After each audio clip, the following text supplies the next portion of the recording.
Y Carlos Bravo nos propone ahora una excursión circular desde Betesa, en la Ribagorza Oriental, en concreto en el municipio de Arén, con paradas en las ermitas románicas de Rigatel y Santa Eulalia y el arruinado pueblo de Ovís, en una mañana casi veraniega, como nos cuenta él mismo, aunque con paisajes otoñales, como ha incluido en las imágenes.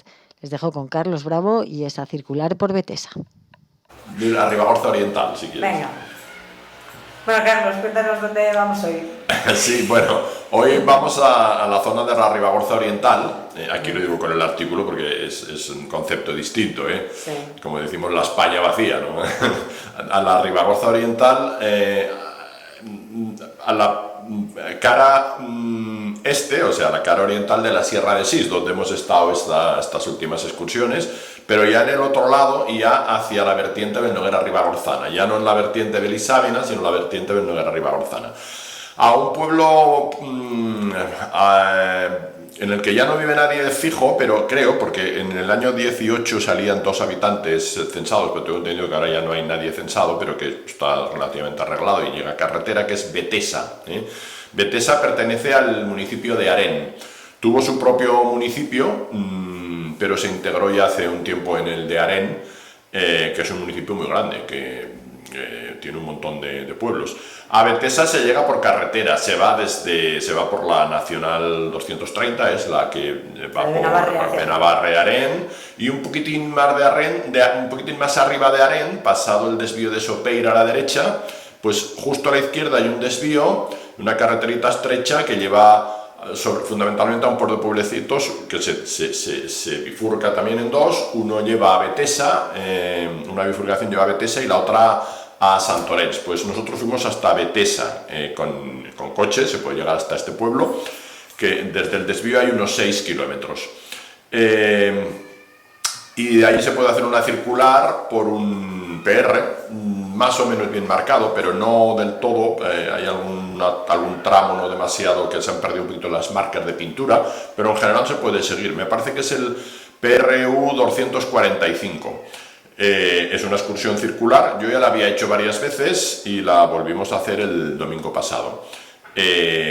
Además es una excursión de la que tiempo atrás publiqué un artículo que era por el románico de Betesa, porque en realidad la excursión, uno de los atractivos son 2 muy bonitas ermitas, de las que ahora vamos a hablar, que son la ermita de Rigatell y yo casi las considero iglesias, porque son ermitas de cierta dimensión, y la de Santa Eulalia, 2 núcleos pertenecientes al propio Betesa. Betesa, en las últimas veces en los últimos años he estado varias veces y ha mejorado en el sentido de más casas arregladas. Hay unas cuantas casas arregladas, se nota cierta vida, había varios coches ahí aparcados. Yo conozco al habitante casi exclusivo de allí, que no creo que ya no está empadronado, que es un chico que se llama Javier, que vive en Pont de Suert, pero tiene allí las ovejas, y yo una vez que hablé con él me dijo que iba todos los días prácticamente a Betesa, o sea que no es un despoblado en ruinas, sino que es una población arreglada, con unas cuantas casas y con vida, si no permanente, esporádica y frecuente. Allí aparcamos y ahí se puede empezar la excursión. Betesa es un pueblo de estructura absolutamente medieval, está ya a 1100, creo que son 1180 metros de altitud, o sea que está ya a bastante altitud. Tiene una estructura absolutamente medieval, es un pueblo, hay un peñasco y es casi una sola calle que casi gira toda la zona sur de este peñasco. En la parte de arriba estaba el castillo y ahí hay unas cuantas casas, unos cuantos edificios en ruinas. Del castillo no queda casi nada, pero luego en esa calle, desde la entrada hasta el final, hay unas cuantas casas arregladas y luego dimos una vuelta por el pueblo y había alguna persona y había unos cuantos coches. La iglesia está un poquito más abajo del pueblo, curiosamente. Yo supongo que la iglesia estaría en su origen arriba en el castillo, porque es un pueblo, ya digo, de estructura defensiva, pero lo que sería, supongo, la iglesia originaria, pues quedaría arruinada, y ahora está abajo, justo a la entrada del pueblo, que por cierto también lo han arreglado, lo han vallado y han limpiado todos los alrededores de esta iglesia dedicada a San Juan Bautista, me parece, con una torre muy bonita, muy esbelta, muy alta. Es del siglo XVI ya la iglesia, aunque tendría orígenes románicos, parece que tenía claramente también posiblemente orígenes románicos, aunque ya digo, yo creo que la primera sería la castrense del castillo. Y cuando llegas al pueblo la estampa es muy bonita, porque ves la iglesia con la torre abajo, a la entrada del pueblo, y luego todo el pueblo dispuesto en torno a ese cerro. Un poquito más allá está Santorens que se ve. Allí hay que coger están los carteles con cierta atención para no despistarse, porque el primer arranque del camino por donde va el PR está un poquito cerrado, hay que ir por un campo de al lado y luego ya incorporarse al camino. Este PRU 245, que en una media hora, por sendero, un trocito de pista, lleva a la iglesia o ermita de Rigatell, Santa María de Rigatell, llaman algunos Rigatell, que está muy cerca de Betesa, un poquito más alto. Yo me imagino que era una masía, no he conseguido averiguar en un sitio muy bien. Hay una casa un poquito más abajo de Rigatell, en ruinas ya, pero estas iglesias que he comentado, las voy a llamar iglesias, porque para el concepto de ermita en esta zona son casi de más dimensión, más envergadura, aunque normalmente las catalogan como ermitas. Santa María de Rigatell o Rigatell, las dos fueron restauradas, tanto esta como la de Santa Eulalia. Son muy bonitas ambas, absolutamente románicas, de un románico un poquitín más tardío, posiblemente del siglo XII. Hay que pensar, y yo siempre tuve, en el CER tenía siempre siempre tuvimos un proyecto que nunca llegamos a hacer, que es conectar Santa María de Obarra con el monasterio de Alaón. Yo creo que la presencia de estas iglesias es fundamentalmente por el dominio y la dependencia del monasterio de Santa María de Alaón, pero están en la línea recta entre Obarra y Santa María de Alaón, que por carretera parece que estén muy lejos, porque son carreteras distintas, porque están cada una a un lado del valle, pero cruzando la sierra no están tan lejos, Y además, si uno va a ambos sitios, yo un poco tiempo estaba en los dos, porque ese día luego terminamos visitando el monasterio de Santa María de Alaón. Son muy parecidos, tienen una estructura con los tres ábsides, son muy parecidos. Lo que pasa es que Obarra perdió la torre, Alaón lo mantiene, pero tienen unas características románicas muy similares y la conexión es evidente. Y ya digo, están uno a cada lado de la sierra, diríamos, ¿no? Este ya está en Sopeira, a orillas del Noguera Ribagorzana, y el otro está a orillas de Isabel. En Rigatell merece la pena hacer una parada.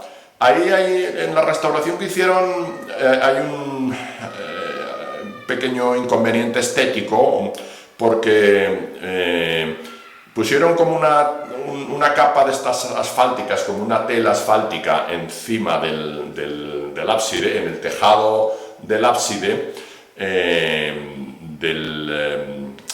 orientado al este, claro, pero no lo cubrieron con losas ni con tejas. Tenía que ser con losas para quedar más bonito, aunque el tejado lo cubrieron con tejas, y ha quedado así, de ese color oscuro, queda de un color marrón oscuro, casi negro, que la verdad es que afea un poco la estética de la ermita. No sé si en el futuro lo corregirán. Por lo demás es una ermita muy bonita.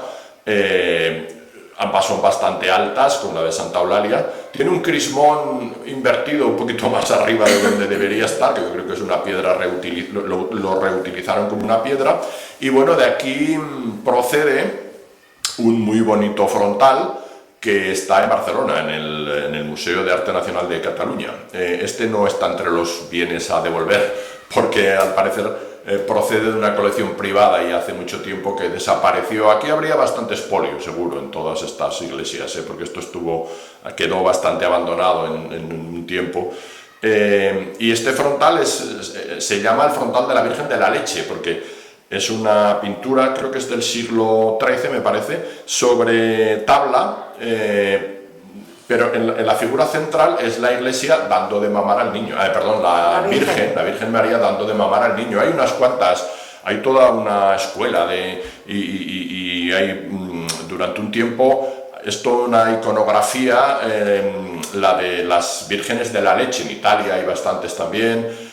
Aquí, sin ir más lejos, en Torrobato, aquí en Torrobato yo lo he visto porque me lo enseñaron, en la Casa Sopena tienen un cuadro de una Virgen de la Leche procedente de lo que llamaban la cuadra de Sopena. Algunos dicen que si había un castillo, el castillo de la cuadra de Sopena, y al lado había una ermita, quedan algunos restos ahí en Torrobato, que luego lo compraron los de Casa Sopena y guardan este cuadro de la Virgen de la Leche con los dos pechos fuera, cosa que es mucho menos frecuente. Normalmente tiene un pecho fuera y el niño mamando. Y en el caso de la de Torrobato tiene los dos pechos fuera, que es una característica menos frecuente. Bueno, pues esta Virgen de la Leche con cuatro motivos más para completar el frontal, que son, si no recuerdo mal, pues la Anunciación, la Navidad, el anuncio a los pastores y la adoración de los Reyes Magos, estos cuatro en torno a la figura central de la Virgen de la Leche dando de mamar al niño.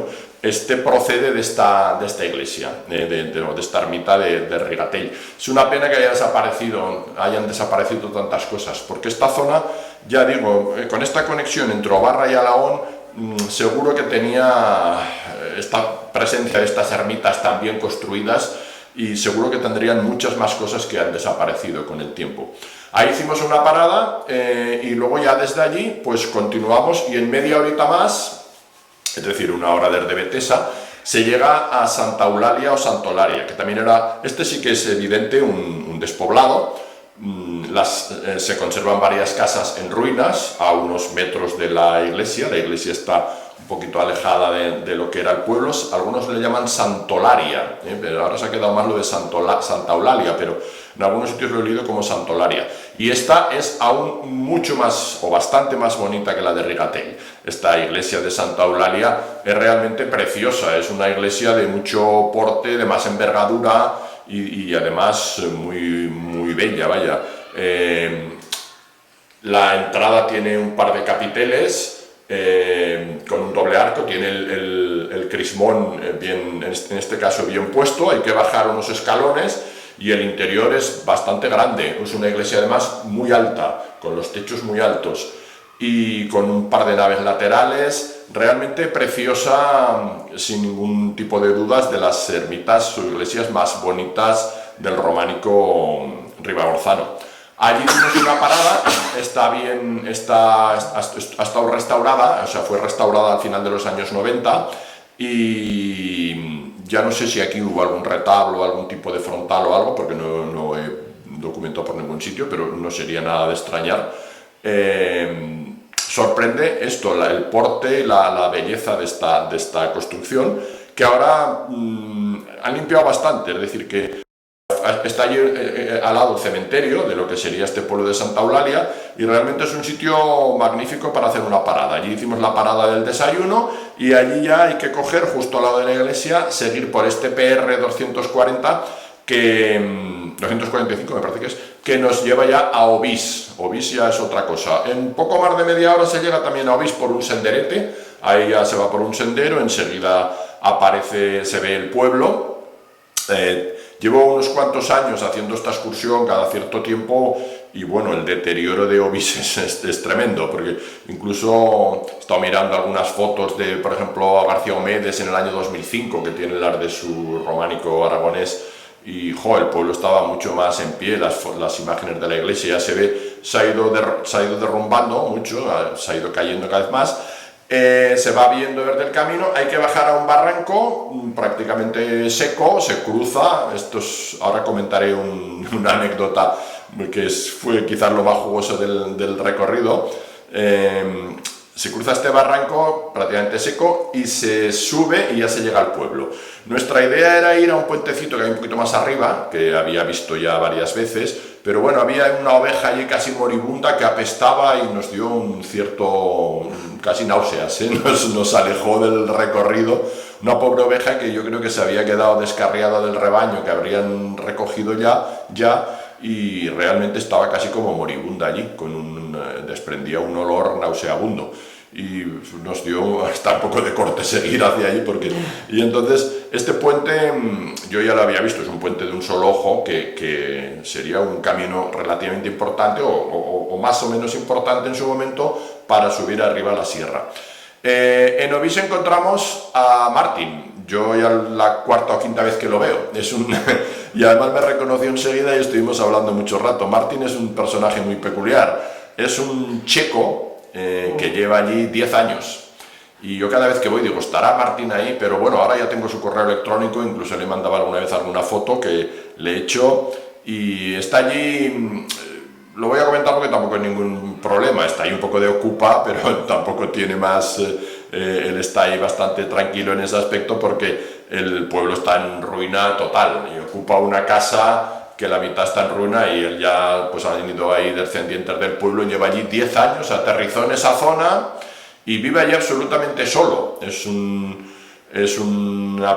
hombre muy alto, tiene 42 años me dijo, o sea, lleva allí ya desde los 30, es más alto que yo, allí muy fibroso, estaba allí arreglando un pajar en un tejado y cuando me vio, pues ya, cuando nos vio me reconoció enseguida y más que yo a él, porque se ha dejado el pelo más largo, y estuvimos ahí hablando, tiene ahí un huerto, nos dio unos tomates de estos cherry, de estos pequeñitos, de los 2 huertos que tiene, digo, nos vamos a comer tu comida, y nos estuvo explicando su vida, y realmente yo, con todo el aprecio que ya le voy cogiendo, porque siempre nos recibe con mucha hospitalidad y con mucha amabilidad,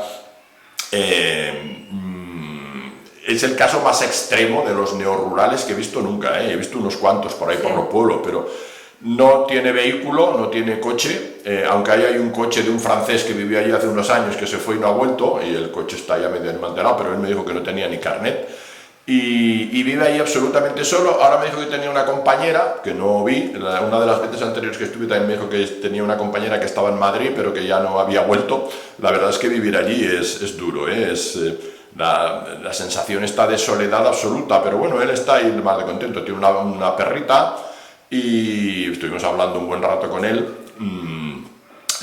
Esta vez no nos quiso enseñar la casa, yo ya había estado, voy a hacer un comentario así, bueno, yo creo que tiene su jugo. Iba con unas amigas y yo creo que al haber mujeres le dijo, es que no está muy presentable. Dijo, pero otra vez que habíamos ido solo hombres nos enseñó la casa y me llamó mucho la atención y él se acordaba que estaba leyendo Crimen y Castigo de Dostoyevsky en castellano, habla el español perfectamente. Hay veces que estos emigrantes o gente que ha venido de fuera con interés, como es su caso, que es un chico muy culto, hablan mejor el español que muchos españoles, no es broma, porque tienen un vocabulario más rico y leen mucho y han incorporado un vocabulario muchísimo más rico y te deja sorprendido. Pues tenía ahí una edición de Crimen y Castigo de la colección Bruguera de hace años, de esos de letra pequeña, y lo estaba leyendo la vez anterior que estuve, hace 2 años que hablé con él. Y yo además le dije, ostras, esta edición es muy mala. Le dije, Martín, esta edición es muy mala, que la traducción es muy mala, porque yo estudié literatura universal en la facultad y recuerdo que estas traducciones de Bruguera no nos las recomendaban para nada. Y digo, te vendría mejor buscarte otra edición o me lo leo en mi idioma. digo, como tú quieras. Y se acordaba, digo, ya acabaste de leer. Dice, lo que me dijiste es verdad, que no me aclaraba mucho, porque además el Crimen y Castigo con los nombres rusos, la dificultad que supone seguir a los personajes que van cambiando a veces la denominación por esta diversidad de denominaciones que se les da a la misma persona en los personajes, pues hace muy difícil el seguimiento. Pero me dijo que seguía leyendo en español. Me llamó mucho la atención ahí, prácticamente sin luz, tener un libro de Dostoyevsky allí. Tiene la radio, no tiene mucho wifi, pero sí con el correo electrónico pues se va defendiendo. Y ahí estuvimos un buen rato, nos estuvo contando que cuando se va a comprar va a Pont de Suert y tiene 3 horas de viaje de ida y 6 de vuelta, porque a la vuelta hay mucha más subida y va cargado. Bueno, estuvimos ahí y luego nos contó el chico este de Betesa, Javier, le trae algunas cosas hasta Betesa, pero claro, ahí se acaba la carretera y va a ir a buscarlas. Y entre otras cosas, de vez en cuando una bombona de butano. Y bueno, con las amigas que iba, estuvieron un rato diciendo, con la bombona de butano, la trae a mano, la bombona de butano, todo el camino que hicimos nosotros andando, que es más de media hora, él va con más de media hora, que es 1 hora, vaya, desde Betesa 1 hora, con la bombona de butano. Se entiende que esté fibroso, ¿no? Está, sí, pero muy amable, que cayó allí por casualidad, y estas cosas de la vida, dices, jo, un tipo de vida que es de una soledad extrema, una situación así de alejamiento de la civilización. Yo, como no he visto, porque en esa zona hay muchos, que además una excursión que hicimos por la Terreta, entré en contacto con muchos de ellos y hablamos, que por cierto había una chica negra cuyo novio, cuya pareja que ese día no estaba, también era checo, y yo me liaba con los nombres de los dos, me dice, sí, es checo, pero no tenemos nada que ver, ¿no? Digo, pero esos están mucho más conectados, tienen carreteras, tarenes, pero este está ahí absolutamente solo, alejado del mundo, y con muy buen humor siempre que vamos ahí. Por cierto, le tengo que mandar fotos porque ya ahora establecemos un poquito de comunicación con el correo electrónico. Al pobre le robaron una cámara de fotos hace 2 años.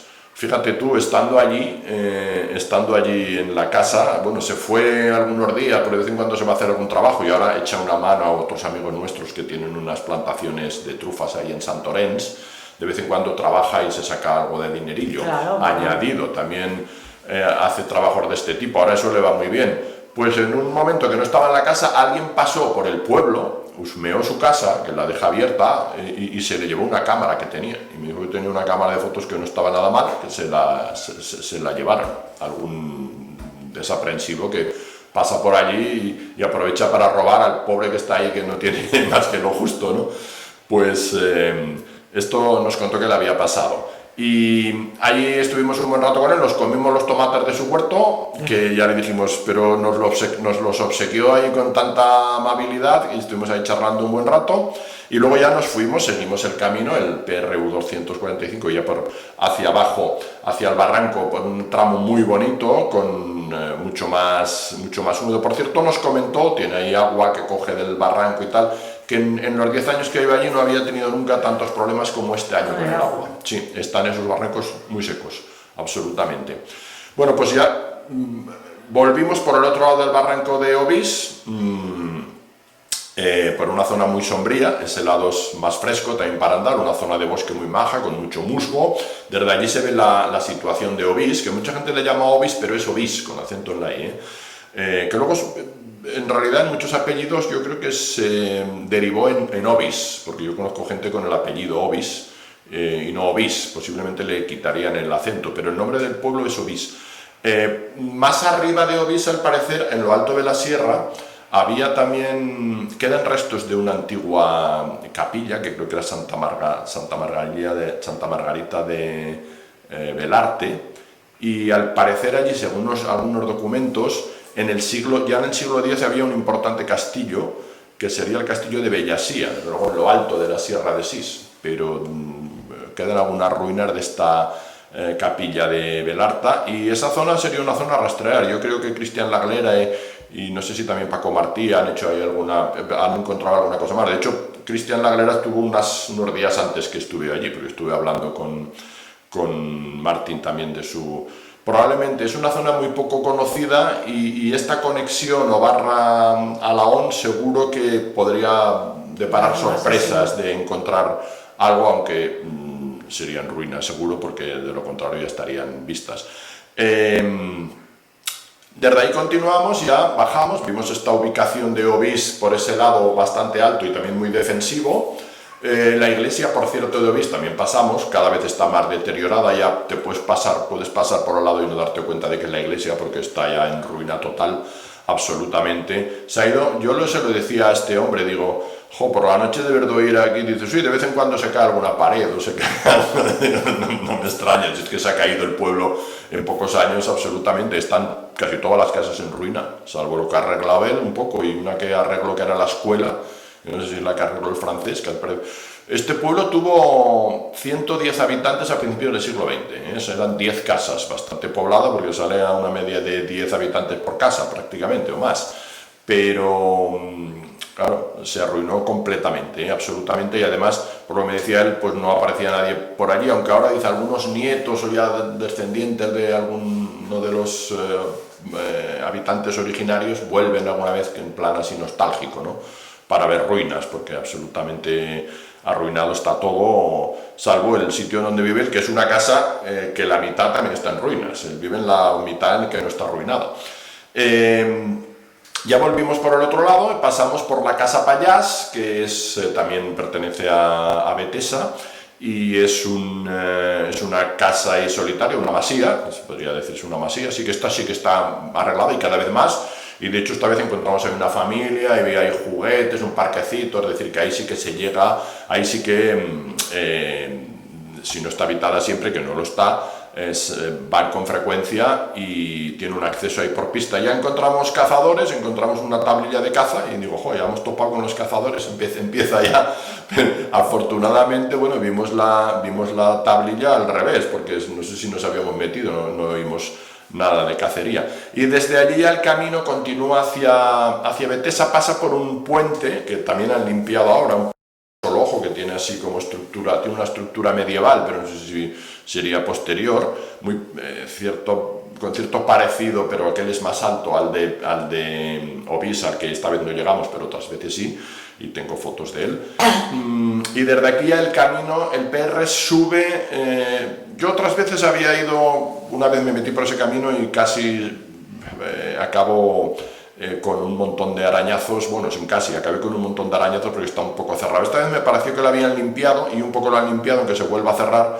No lo recomiendo mucho si alguien va, casi es mejor ir por un poquito campo otra vez para volver a subir a Betesa. Y ya concluimos la excursión en Betesa. Bueno, es una excursión relativamente corta, estuvimos 5 horas, pero paramos mucho, sobre todo en Obis, en las dos ermitas. La de Obis, por cierto, dedicada a San Juan, y también una románica, aún queda un poquito del ábside, pero nada que ver, muchísimo más rústica en lo que es el ábside, así de piedra de la zona, no los sillares que tienen las otras dos ermitas tan bonitas. Y ya terminamos, dimos un paseo por dentro del pueblo de Betesa, salieron 10,5 kilómetros, unas 5 horas largas del recorrido con las paradas algunas generosas, y un desnivel de casi 500 metros acumulado, se sube y se baja varias veces. Y luego ya concluimos, bajamos hasta Sopeira e hicimos una visita, lugar que ya cuando llegamos ya no había visitas al interior, que es recomendable ya que se está allí para entender un poquito todo lo que he explicado, al monasterio de Alaón, que está muy bien conservado, muy majo, yo ya lo había visto por dentro en alguna ocasión, esta vez solamente por fuera, en este pueblo tan bonito que es Sopeira, que está ahí metido al lado del río, donde también hay un restaurante, y ganó algún concurso de premio del pueblo más bonito de Aragón, no sé cuándo. Sí. Pues ese es el recorrido. Esta zona es aragonesa, está en el límite justo con la comunidad catalana, pero es aragonesa y, ya digo, perteneciente al municipio de Arén, extensísimo municipio de Arén.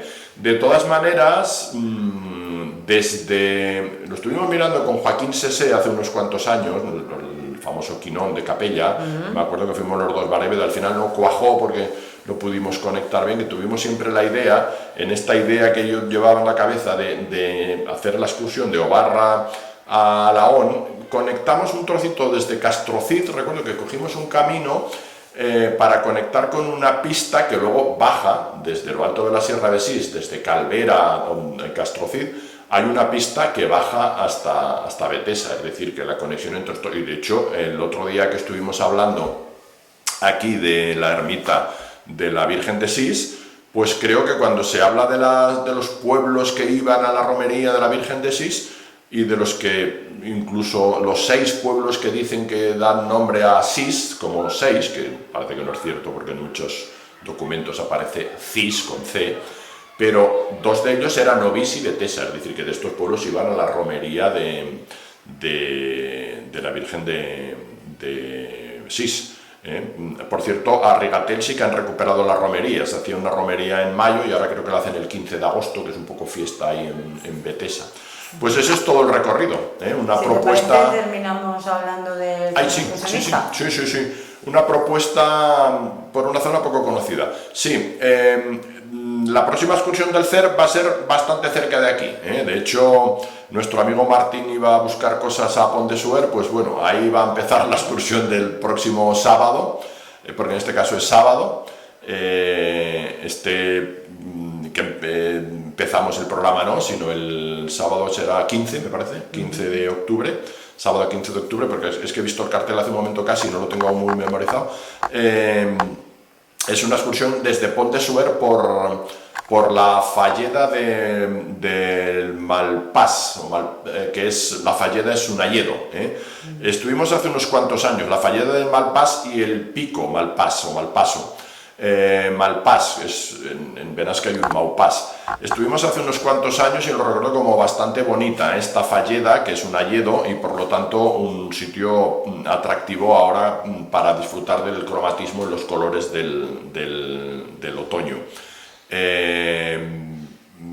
La salida de Graus es a las 7. Hay que apuntarse antes del viernes previo a la excursión, del 14, y es un desnivel de algo más de 900 metros con la subida al pico y unas 6 horas más o menos de duración. Y en lo que yo recuerdo, porque la hicimos hace bastantes años, hubo unos años que hicimos muchas excursiones por allí, porque además teníamos y tenemos amigos en la zona, es muy bonita, es muy bonito este hayedo y es el momento ahora de disfrutar de estos bosques con todo su cromatismo y el esplendor otoñal. Pues esa es, yo creo que ya lo digo todo, la salida de Graus es a las 7 de la mañana, hay que desplazarse hasta Pont de Suert, que tampoco está tan lejos, y hacer este recorrido que esperemos que haga buen tiempo y que esté el otoño en su esplendor. Yo ahora he estado recientemente en Ordesa y estaba ya en esplendor, pero en otras zonas está todavía apuntando y hay que encontrar ese punto de los días en los que el colorido, el estallido del cromatismo otoñal está en su plenitud. Esperemos que ese sábado, insisto que es sábado, no domingo, porque normalmente las excursiones del CER son en domingo, podamos hacerlo. Pues eso es todo. Pues muchísimas gracias, Carlos. A ti. Hasta la semana que viene.